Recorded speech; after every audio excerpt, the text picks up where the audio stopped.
Hi കൂട്ടുകാരെ, കൃഷിയെ സ്നേഹിക്കുന്ന എല്ലാവരെയും റുക്കിയാസ് വേൾഡിലേക്ക് സ്വാഗതം. ഞാൻ ഇന്ന് വരുന്നത് കുറേ പേർക്കുള്ള സംശയങ്ങൾക്ക് ചോദ്യത്തിനുള്ള മറുപടി ആയിട്ടാണ് വരുന്നത്. ഞാൻ വീഡിയോ അങ്ങനെ ദിവസേന ഇടില്ല, പൂക്കളുടെയും പച്ചക്കറികളുടെയും വിളവെടുപ്പ് എല്ലാം ഇടുമ്പോൾ അതിൽ ആ വീഡിയോയുടെ താഴെ കമന്റിൽ വരൂ ചോദിക്കുന്ന നല്ല ചോദ്യം ചോദിക്കുന്നത്, ഇത് എന്ത് വളമായിടുന്നത്, നിങ്ങൾ എങ്ങനെയാണ് വളർത്തുന്നത്, ഇത് ഇത്രയും പൂ എങ്ങനെ ഉണ്ടാകുന്നത്, ഇത് പ്ലാസ്റ്റിക് ആണോ പൂക്കള്, പിന്നെ കമ്പ് മൂസ് നടുന്നതാണോ അല്ലെങ്കിൽ വിത്താണോ, അങ്ങനെ പല ചോദ്യങ്ങളുമായിട്ട് എന്നോട് ചോദിക്കാറുണ്ട്. അപ്പം അതിനുള്ള മറുപടിയൊക്കെ ആയിട്ടാണ് വരുന്നത്. ഇപ്പോൾ ആദ്യം പിന്നെ ചോദിക്കുന്നത് എവിടെയാ സ്ഥലം എന്നുള്ളത്. എവിടെയാ സ്ഥലം എന്നുള്ളതിന് മറുപടി പറയാം. അത് വയനാടാണ്. ഇപ്പം വയനാടായത് കൊണ്ടാണ് കൂടുതൽ ഇങ്ങനെ അങ്ങോട്ട് പൂക്കളൊക്കെ ഉണ്ടാകുന്നത് കേട്ടോ. വയനാട് എന്ന് പറയുമ്പോൾ തന്നെ എല്ലാവരും പിന്നെ എന്നൊക്കെ പറയുന്നവരുണ്ട്. ശ്രദ്ധിച്ചാലേ ഇവിടെ ആരും ഉണ്ടാവുള്ളൂ. അങ്ങനെ നട്ടുപോയി കടന്നിറങ്ങാനൊന്നും ഉണ്ടാവില്ല. അപ്പൊ നന്നായി ശ്രദ്ധിക്കണം ഇവിടെ ആയാലും. അപ്പൊ ഞാൻ ഏത് വളമാണ് ഇടുന്നത് എന്നുള്ളതാണ് ഞാനിപ്പോ കാണിക്കാൻ പോകുന്നത്.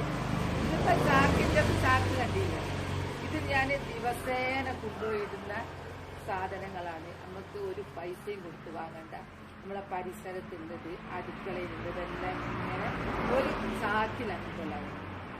മുറ്റടിച്ച് വരുന്ന എല്ലാ ചപ്പ് ചവറെൻ്റെ അതിൽ കൊണ്ടുപോയി. പിന്നെ ഞാൻ അടുക്കള വേസ്റ്റ്, പച്ചക്കറിൻ്റെ ആ വേസ്റ്റ് എല്ലാം മുറിച്ചിട്ടത് അതെല്ലാം ഞാൻ വേണ്ടാത്തതൊക്കെ കൂടി കൊണ്ടുപോയി. പിന്നെ പറഞ്ഞാൽ പിന്നെ നമ്മൾ അടുപ്പ് കത്തിക്കുമ്പോൾ വെള്ളിയിലുണ്ടാവും. വെള്ളിയിലപ്പോൾ ദിവസേന വാരണല്ലോ, കോരിയെടുക്കണല്ലോ, അതും ഞാൻ ഇതിൽ കൊണ്ടുപോയി. പിന്നെ മുറ്റമൊക്കെ ഇപ്പം മഴ പെയ്തതാണ്. അപ്പോൾ കുറച്ച് ദിവസം മഴയൊക്കെ പെയ്തതുകൊണ്ട് എല്ലാവരും മുറ്റ് വന്നു. അപ്പം ആ മുറ്റെല്ലാം പറിച്ച് വൃത്തിയായിട്ട്. പിന്നെ റോഡ് സൈഡിൽ ഇവിടെ ഒക്കെ ഉണ്ട് ചീമക്കൊന്ന, മുരിങ്ങൻ്റെ എല്ലാം പറയണൊക്കെ ഞാൻ വെട്ടിയിട്ടുണ്ട്. അതെല്ലാം അതിൻ്റെ ഒക്കെ ഇലകൾ ഞാൻ അങ്ങനെ നിറച്ചുണ്ടാക്കലാണ്. എനിക്ക് ചാണകമൊന്നും വാങ്ങാൻ കഴിയില്ല, പിന്നെ പശുവിനെ പൊറ്റാനും കഴിയില്ല. അത് രണ്ടും കഴിയാത്തവർക്കുള്ളതായി വേണം. ചാണകത്തിനൊക്കെ തോൽപ്പിക്കുന്ന ഗുണം ഇതിനുണ്ട്, അത്ര ഗുണമുള്ളതാണ്. അപ്പൊ ഇന്ന് ഞാൻ എന്റെ മുരിങ്ങൻ്റെ അതൊക്കെ വെട്ടിയിരുന്നു. മുരിങ്ങൻ്റെ ഇത് കുറേ പേർക്ക് ഞാൻ തോരണ്ടാക്കാൻ കൊടുത്തു. ബാക്കിൻ്റെ ഞാൻ ഇതിലേക്കാൻ ഇപ്പൊ ഇത് എത്രയെന്നറിയോ, അത് കുറേ കരിയില് അതും ഞാൻ പറഞ്ഞില്ലേ, അതൊക്കെ നിറച്ചിട്ട് ഒന്നോ രണ്ടോ ദിവസം കൊണ്ടുള്ളതല്ല കേട്ടോ, കുറേ ദിവസമായിട്ടുള്ളതാണ്. ഇതങ്ങ് നിറച്ച് കഴിഞ്ഞാൽ ഞാനിത് ഒരു സൈഡിലേക്ക് അങ്ങ് മാറ്റും. ഒരു മാസം കഴിഞ്ഞാൽ നിൽക്കാൻ അടിപൊളി വള. പിന്നെ ഞാൻ ഇടുന്നത് വെണ്ണീര് ഇങ്ങനെ കോരിയെടുക്കുന്ന വെണ്ണീര് എല്ലാം ഞാൻ പരത്തു കേട്ടോ. എല്ലാം ഇങ്ങനെ ഒന്ന് ലെവല് ചെയ്യും, അല്ലെങ്കിൽ ചാക്ക് ഒരു സൈഡിലേക്ക് അയക്കും. ഒന്ന് അമർത്തി ചെയ്യുന്നത് നല്ലതാണ്.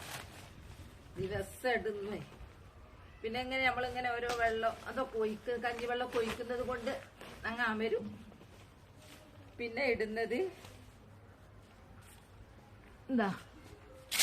എൻ്റെ അടുക്കള വേസ്റ്റ് എടുത്തിരുന്നു. അടുക്കള വേസ്റ്റ് അതും ഉണ്ട്. പിന്നെ ഇത് കപ്പ തോല് പൊളിച്ചാല്, പിന്നെ മുട്ടത്തോടൊക്കെ ഒന്ന് പൊടിച്ചിടും. അങ്ങനെ തന്നെ ഒന്ന് പൊടിച്ചിട്ട്. ഇത് ക്യാബേജിന്റെ ഇത്ര അധികം എന്താ ഇല്ലാന്ന് ചോദിക്കണ്ട. ഇത് ഞാൻ നട്ട് വളർത്തിയത്, അതുകൊണ്ട് ഇത് ഉണ്ടാവും. ക്യാബേജ് അതിൻ്റെ ഉള്ളിലുണ്ടാവും. അപ്പൊ ഇത്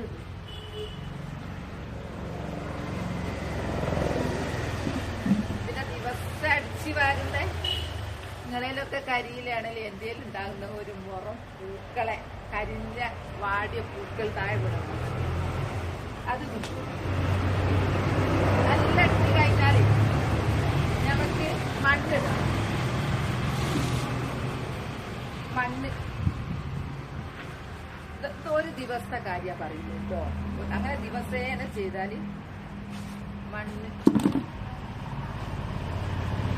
ഈ മണ്ണിടുന്ന എന്താ പറഞ്ഞാല് ഇടുന്ന എല്ലാ സാധനങ്ങളെയും വളമാക്കി മാറ്റും. മണ്ണിൽ സൂക്ഷ്മജീവികളുണ്ട്, 2 തരമുണ്ട്.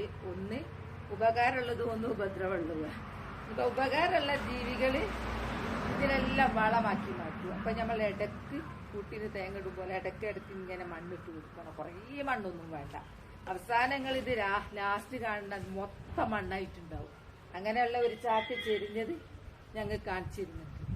പിന്നെ ഞാൻ കാണിച്ചിരുന്നത് ഇതിന്റെ മുമ്പ് ഇതിൽ ചാക്ക് പൊട്ടിച്ചിട്ട് ഞാൻ ചട്ടിയിലിട്ട് നട്ട എല്ലാ ചെടികളും വളർച്ച കാണിച്ചു തരാം, പൂക്കൾ കാണിച്ചു തരാം എല്ലാം. ഇപ്പൊ മഴ പെയ്തപ്പോ ഇത് ചീമക്കൊന്ന ഒരു മുളച്ചിരിക്കുന്നു ചുറ്റും. അപ്പൊ ഞാൻ അതിങ്ങ് കുറച്ച് വെട്ടി കൊടുത്തത്. ഇത് നല്ല വളം, ഇത് നല്ല അടിപൊളി വളം.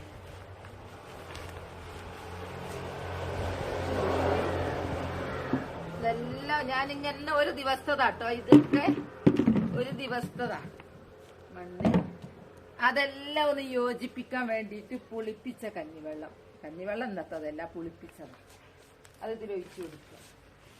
ഇത് ചാണകം കലക്കി ഒഴിക്കലാണ് എല്ലാവരും ചെയ്യുക. ചാണകം ഇല്ലാത്തത് കൊണ്ടുള്ള പണിയായി. ഇത് പുളിപ്പിച്ച കഞ്ഞിവെള്ളമായി.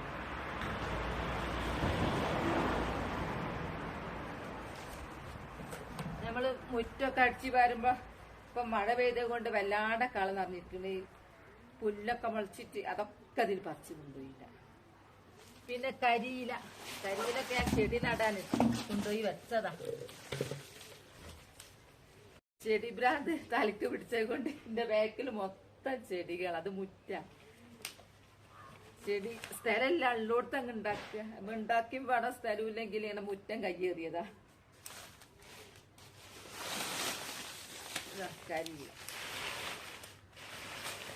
എല്ലാത്തിനും മേലെ കരിയിലിട്ടാലുണ്ടല്ലോ, നമ്മൾ അടുക്കള വേസ്റ്റൊക്കെ ഇടുമ്പോ ഒരു സൈസ് ഈച്ച, ഒരു സൈസ് ഇങ്ങനെ പറന്നു പോകും. ഇതിലൂടെ എങ്ങനെ പറക്കുന്നുണ്ടാവും. ചോണനെന്ന് അവിടെ പറയാ. അതൊക്കെ ഉണ്ടാവും ചെയ്യും. അതൊന്നും ഉണ്ടാവില്ല, കരിയിലങ്ങിട്ട് അതിൻ്റെ അടിയിൽ പോയി പോകും. മാക്സിമം ഞങ്ങൾ അമർത്തുന്നത് നല്ലതന്നെ. ഇതിനെയും കുറെ ഇരിക്കും. ഇത് ദിവസം നമ്മൾ ഓരോന്ന് കൊണ്ടുപോയി ഇടുകയാണ്. കഞ്ഞിവെള്ളം ഒഴിക്കുന്നുണ്ട്.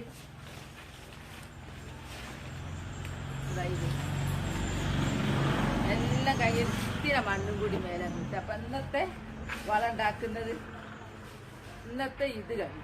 ഇനിയിപ്പൊ നാളെ വരുന്നത് ഇതിൽ കൊണ്ടുപോയി. അങ്ങനെ ദിവസേന കൊണ്ടുപോയിട്ടാൽ ഇത് നിറയുമ്പോ ഇതിങ്ങനെ കിട്ടും. കെട്ടി കഴിഞ്ഞിട്ട് ഒരു സൈഡിലേക്ക് മാറ്റി ഒരു മാസം കഴിഞ്ഞാൽ നല്ല സൂപ്പർ വളം. ഒരു ചാണകത്തിന് ഇട്ടില്ല. അത് അത്രക്കും സൂപ്പറാ. കളറ് കാണുന്നതിന്റെ. ഇപ്പൊ ഞാനിനി ഇതുപോലത്തെ വളട്ടുണ്ടാക്കിയ ചെടികളെല്ലാം കാണിച്ചു തരാം. പിന്നെ കുറച്ച് കഴിച്ച് ചെരിഞ്ഞതും കാണിച്ചു തരാം. ഇപ്പൊ ഞാൻ ഏത് വളമാണ് എടുക്കുന്നതെന്നുള്ള ഇപ്പം കണ്ടില്ലേ. പക്ഷെ നമുക്ക് താല്പര്യം ഉണ്ടെങ്കിൽ ഇതൊക്കെ നടക്കും. ഈ കൃഷി എടുക്കാനും അതിനൊക്കെ താല്പര്യമുള്ളവർക്ക്, അല്ലെങ്കിൽ ഇത് ഭയങ്കര റിസ്ക്കാണ് അല്ലാത്തവർക്ക്. അപ്പൊ ഞാനിത് മനഃപൂർവ്വം എല്ലാം ഒരുക്കി ഉണ്ടാക്കും. താല്പര്യമുള്ളവർക്ക് ഇതെല്ലാം ചെയ്യും, താല്പര്യമുള്ളവർ.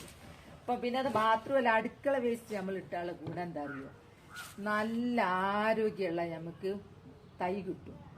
എന്തൊക്കെന്നറിയോ, തക്കാളി തൈ, പച്ചമുളക്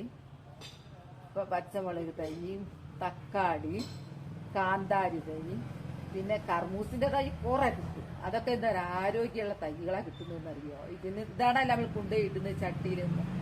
പിന്നെ അത് മാത്രമല്ല, നമ്മൾ നഴ്സറിയിലൊന്നും പോകേണ്ട ആരോഗ്യമുള്ള തൈ നമുക്ക് തന്നെ കിട്ടും. പത്തം മുളച്ച്, അതൊക്കെ മുളച്ചിട്ടുണ്ടാവും. ഇത് കൊണ്ടുപോയിട്ട് നമ്മൾ നടുക. അപ്പൊ ആ മുളച്ചുണ്ടാക്കിയ കമ്പോസ്റ്റായി. ഇത് ഞാൻ ചാക്ക് മുട്ടിയതാ. ഇത്രയൊന്നുമല്ല ഉണ്ടായിരുന്നു. ഞാൻ കുറെ ചെടി നട്ടുപോയി ഇതിന്ന് എടുത്തിട്ട്. കണ്ടോ, ചാണകം പോലെ തന്നെ ഉണ്ട്. നല്ല വളക്കൂറുള്ള മണ്ണ് എല്ലാം കൂടെ ചേർന്നത് കണ്ടില്ലേ. ഇതൊക്കെ കർമൂസ് തയ്യ. ഇത് ഞാൻ നട്ടുണ്ടാക്കിയിട്ട് മുളച്ച് വന്നതാ. ആ വേസ്റ്റ് കമ്പോസ്റ്റ് എടുത്ത് നട്ടിട്ട് മുളച്ച് വന്നതാ. ഇത് ഞാൻ അതിന്ന് പിരിച്ചിട്ട് ചെറിയ പാത്രത്തിലേക്ക് മാറ്റിയതാ. എന്നിട്ട് വേണം പുറത്ത് കൊണ്ടുപോയി നടാൻ. കണ്ടോ, കർമൂസ് തൈ, തക്കാളി തൈ, പച്ചമുളക്, കാന്താരി, ഇതൊക്കെ ഇന്ന് മുളച്ചതാ. ചേമ്പ് അതിട്ട് നട്ടത് കൊണ്ട് കണ്ടോ ഒരു തക്കാളി തൈ ഉണ്ടായിന്. പിന്നെ ചേമ്പ് കുറെ വലിയ ചാക്കല്ലേ, അപ്പം തക്കാളി തൈ ഞാൻ പിരിക്കാൻ പോയില്ല, അത് അവിടെ തന്നെ ഉണ്ടായിക്കോട്ടെ എന്ന് വിചാരിച്ചു. ഇതിന് പൂവിടാൻ തുടങ്ങിയതാ, പൂവിട്ടു. ഇതൊക്കെ കമ്പോസ്റ്റാ. ഈ കപ്പ നട്ടതും അങ്ങനെ ഉണ്ടാക്കിയ കമ്പോസ്റ്റോടെ ഞാൻ കാണിച്ചു തന്ന വളം ഉണ്ടാക്കിയ, അതുകൊണ്ടാണ് ഈ കപ്പയും നട്ടത്. ഇതൊക്കെ കുറേ ആയി തുടങ്ങിയിട്ട്, ഇന്നും തന്നെ തുടങ്ങിയൊന്നുമല്ല, പെട്ടെന്നൊന്നും ഇതാവൂ കേട്ടോ. ഞാൻ ഇതിൻ്റെ അടിയിൽ പൊന്നാങ്കണ്ണി നട്ടിട്ടുണ്ട്. കപ്പയല്ലേ, അപ്പം കുറേ ആവുമല്ലോ ആളായി വരാൻ, അതിന് പൊന്നാങ്കണ്ണി നമുക്ക് പറിക്കാം. കണ്ടോ കോവക്ക വെറും ഞാൻ ഈ കമ്പോസ്റ്റിലാണ് നട്ടത്. എന്നിട്ട് കായ്ച്ചത് കണ്ടോ, ഇവിടൊക്കെ കായ് വന്ന് നിറയെ പൂക്കൾ, അവിടൊക്കെ പൂക്കൾ. ഇതൊക്കെ സ്ഥലമല്ലേറ്റ് മുറ്റത്തേക്ക് മാറ്റിയതാ, വെയിലുള്ള സ്ഥലത്തേക്ക്. ഇത് എൻ്റെ പൊന്നാങ്കണ്ണി ചീര നട്ടതാട്ടോ. എനിക്കിവിടെ സ്ഥലമല്ലേറ്റ് ഞാനിങ്ങനെ കുപ്പിയിൽ ആ കമ്പോസ്റ്റ് നിറച്ചിട്ട് അതിലും കുത്തി കൊടുത്തത്. ഞാൻ വിചാരിച്ച പൊന്നാങ്കണ്ണി ചീര ഒരു പരിധിയിൽ അപ്പുറം വളരൂരാന്നാണ് വിചാരിച്ചത്. ഞാനിങ്ങനെ അടുപ്പിച്ച് കുപ്പി വെച്ചത്. നോക്കുമ്പോൾ ഈ കമ്പോസ്റ്റ് നട്ടിട്ട് ഉണ്ടായി പൊങ്ങി അങ്ങ് വന്നിണ്ടാ, ഒക്കെ മൂടി അതിന്റെ മേലേക്ക് തട്ടാൻ തുടങ്ങി, എല്ലാം മേലേക്ക് തട്ടാൻ തുടങ്ങി. കണ്ടോ, ഇത് കമ്പോസ്റ്റിന്റെ പവറാ. എന്താ ഇവിടെ ഇതൊക്കെ ഞാൻ അതിട്ടിട്ടാ ഞാൻ ഇതെല്ലാം ഉണ്ടാക്കിയത്. അപ്പൊ എല്ലാരും ഇങ്ങനെ ഉണ്ടാക്കാൻ നോക്കുക. കാരണം നമുക്ക് വളം വാങ്ങാനൊന്നും പൈസ കൊടുത്ത് വാങ്ങാനൊന്നും കഴിയില്ല. അപ്പൊ നമ്മളെ വീട്ടിലുള്ള ഒരു പൈസ പോലും വേണ്ടാത്ത ചാക്ക് മതി, ചാക്കിനങ്ങ് നിറച്ചിങ്ങുണ്ടാക്കുക. ഇതൊക്കെ ഞാൻ ആ കമ്പോസ്റ്റ് ഇട്ട് മാത്രം ഉണ്ടാക്കിയതാണ്. ഞാൻ പറഞ്ഞില്ലേ, രാവിലെ അടിച്ചു വാരുമ്പോൾ എനിക്ക് പൂക്കളാ കിട്ടല്, അടിച്ചു വാരാനിതാ ഇതിൽ നിന്നാണ് അത് വീഴുന്നത്, ഉണങ്ങി വാടി വീഴുന്നത്. ഇതിൽ നിന്ന് വീഴും എന്താ മെലസ്റ്റോമൊക്കെ താഴെ നിറഞ്ഞെടുക്കുന്നു. താഴെ ഉണ്ട് ഇപ്പം തന്നെ അതാ, ഇവിടെ ഒക്കെ അതാ പൂക്കൾ വീണെടുക്കുന്നു, ഒക്കെ അതിൽ നിന്ന് വീഴുന്നതാ. ഈ ചെടി നട്ടതും ആ കമ്പോസ്റ്റ് തന്നെയാട്ടോ. ഇത് കാണുമ്പോൾ എല്ലാവരും ചോദിക്കുക നിങ്ങൾ എന്ത് വള ചേർക്കാന്നുള്ളത്. അപ്പോൾ ഒക്കെ നമ്മൾ ചാക്കിലിട്ടിട്ട് നിറച്ചുണ്ടാക്കിയ അതിലാണ് ഇത് നട്ടത് കേട്ടോ. അതിലിതാ തൈ വന്ന് കണ്ടോ, ഒക്കെ ആ കമ്പോസ്റ്റ് നിന്ന് മുളക്കുന്നതാ. ഇത് ഇവിടെതാ, ഇതെല്ലാം അങ്ങനെ കമ്പോസ്റ്റ് ഇട്ടിട്ട് ഉണ്ടാക്കിയതാ. ഇവിടെതാ പൂക്കള്. എന്റെ ഉള്ളി ഉണ്ടായത് കണ്ടോ, ഞാൻ ആ കമ്പോസ്റ്റ് വാരി നട്ടതായത്. എന്റെ ഉള്ളി നിറച്ചുള്ളി ഉണ്ടായിട്ടുണ്ട്. എന്റെ വീഡിയോ കണ്ടില്ല, എല്ലാവരും സംശയം തീർന്നു കാണുന്നു വിചാരിക്കുന്നു. ഞാൻ ഉണ്ടാക്കുന്നതൊക്കെ നിങ്ങൾ കണ്ട അതുപോലെ എല്ലാവരും ഉണ്ടാക്കാൻ നോക്കിയാൽ ഇതുപോലെ പൂക്കൾ നിങ്ങൾക്കും ഉണ്ടാവും. അപ്പോൾ എൻ്റെ ഇന്നത്തെ വീഡിയോ ഇത്രയേ ഉള്ളൂ. നാളെ നല്ലൊരു വീഡിയോ ആയിട്ട് വരാം. എൻ്റെ വീഡിയോ ഇഷ്ടപ്പെട്ടാൽ ലൈക്ക് സബ് തന്നെ സപ്പോർട്ട് ചെയ്യണേ. Bye bye.